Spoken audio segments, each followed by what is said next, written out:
आप सभी लोगों का स्वागत है। तो जिस क्वेश्चन का मैं आज आंसर देने वाला हूँ, ये क्वेश्चन कोई नया क्वेश्चन नहीं है, ये बहुत टाइम से आ रहा था। मैं वेट कर रहा था कि एक बार लॉकडाउन खत्म हो जाए, नए रूल्स एंड रेगुलेशंस आ जाएं तो उसके बाद आंसर दूं। लेकिन जो नए रूल्स एंड रेगुलेशंस हैं उसमें थोड़े बहुत ही चेंजेस है, ज़्यादा चेंजेस नहीं है। तो आप में से काफ़ी सारे लोग हैं जो बाहर ट्रैवल करना चाह रहे हैं, जो सोच रहे हैं कि हम वेस्ट में किसी कंट्री में जाएंगे आगे जाके, लेकिन वो श्योर नहीं है कि उनको अप्लाई कहाँ करना है, या फिर वो ये सोच रहे हैं कि हम यूएस में अप्लाई करें या यूके में अप्लाई करें, हमारी फाइल क्या कहती है कि कहाँ पे ज़्यादा चांसेस हैं, या फिर उन्हें यूके में डाउट है या यूएस में डाउट है, कन्फ्यूजन्स हैं। तो ये सारे क्वेश्चंस के आंसर मैं अभी आपको दूंगा। और लेकिन कुछ भी आंसर देने से पहले सबसे पहले मैं आपको ये बताना चाहता हूँ, किसी भी कंट्री का वीज़ा आसान या मुश्किल नहीं होता अगर आप उसे एक जनरल सेंस में देखें। तो अगर आप उसे मेरी नज़रों से देखने की कोशिश करेंगे तो आप समझेंगे, अगर आपके आंकड़े अच्छे हैं, डॉक्यूमेंटेशन ठीक है, कंट्री टू कंट्री डिपेंड करता है। ठीक है, आप लाख सवा लाख के बैलेंस में सिंगापुर का वीज़ा आराम से ले सकते हैं, लेकिन अगर आप लाख सवा लाख के बैलेंस में कनाडा का वीज़ा अप्लाई करेंगे तो प्रॉब्लम हो सकती है। तो कंट्री स्पेसिफिक फिगर्स अगर आपके पास हैं, कंट्री स्पेसिफिक डॉक्यूमेंटेशन आपके कंप्लीट हैं, रिकॉर्ड आपका नीट है, ट्रैवल हिस्ट्री भी आपने ठीक ठाक बना रखी है, तो उस केस में सभी कंट्रीज के वीज़ा आसान ही होते हैं। बस थोड़ा सा स्मार्टली आपको अपनी फाइल प्रिपेयर करनी होगी, जिससे उस पर्टिकुलर कंट्री के काउंसलर को समझने में आसानी हो कि आपकी इंटेंशन गलत नहीं है और वो वीज़ा देने में संकोच ना करे, वीज़ा देने में हेजिटेट ना होए। सीधा सीधा इसका बॉटम लाइन यही है। अगर इस क्वेश्चन की बात करें कि यूएस आसान है या यूके, तो इसका सीधा सीधा आंसर है, अगर मेरा पर्सनल ओपिनियन और मेरा एक्सपीरियंस माना जाए तो वो है यूएस। तो कुछ भी अगर आप जजमेंट लें, उस जजमेंट से पहले मैं आपको समझाना चाहता हूं कि यूके और यूएस, इन दोनों का काम करने का तरीका बड़ा अलग है। आप में से काफी लोग यूके भी जा चुके होंगे, काफी लोग यूएस भी जा चुके होंगे, तो वो समझ जाएंगे इस चीज को। और जो लोग जाना चाह रहे हैं मैं उनको भी समझा भी देता हूं। पहले यूएस से शुरुआत करते हैं। यूएस जो होता है, आपने सुना भी होगा, वो एक इंटरव्यू बेस्ड प्रोसेस है। आपको इंटरव्यू देना होता है फेस टू फेस, आपके सामने वीजा ऑफिसर, वीजा काउंसलर बैठा रहता है, वो आपको हार्डली 2 मिनट देता है, 3 मिनट देता है। 2 क्वेश्चन पूछेगा आपसे, क्यों जाना चाह रहे हो, क्या करते हो वहाँ, क्या आपका इंटेंशन है या क्या पर्पस है, बस दैट्स इट।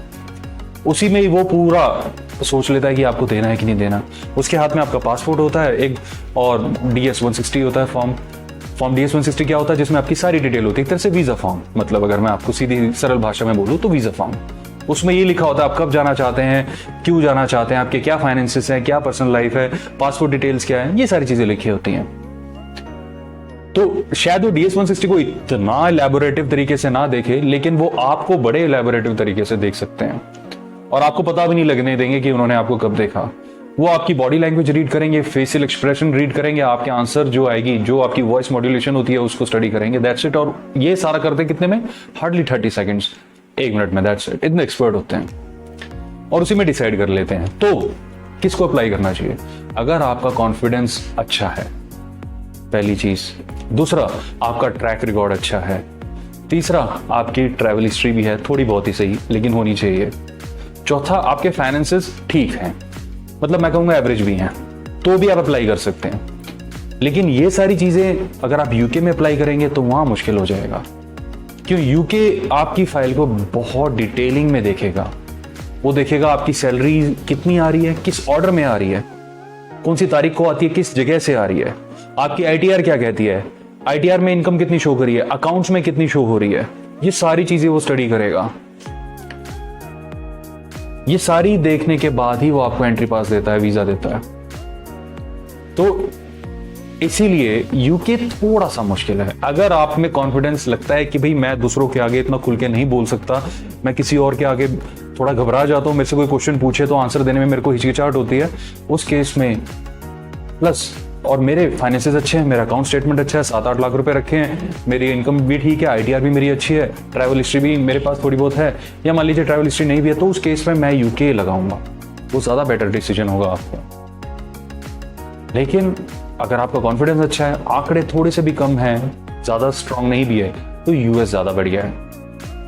तो अगर आप फिर भी कंफ्यूज्ड हैं कि मेरी ये फाइल क्या कहती है, तो उस केस में तो लॉकडाउन खत्म होने के बाद जब एम्बेसीज ओपन हो जाएगी, आप हमें कांटेक्ट करिए, फिर फाइनल डिसीजन लेंगे। लेकिन आप खुद भी ले सकते हैं, आपको मेरे पास आने की कोई जरूरत नहीं है। आपके आंकड़े अच्छे हैं तो आप यूके पे जाएं, कॉन्फिडेंस अच्छा है तो यूएस में जाएं, दैट्स इट, और कुछ नहीं। यही फाइनल है।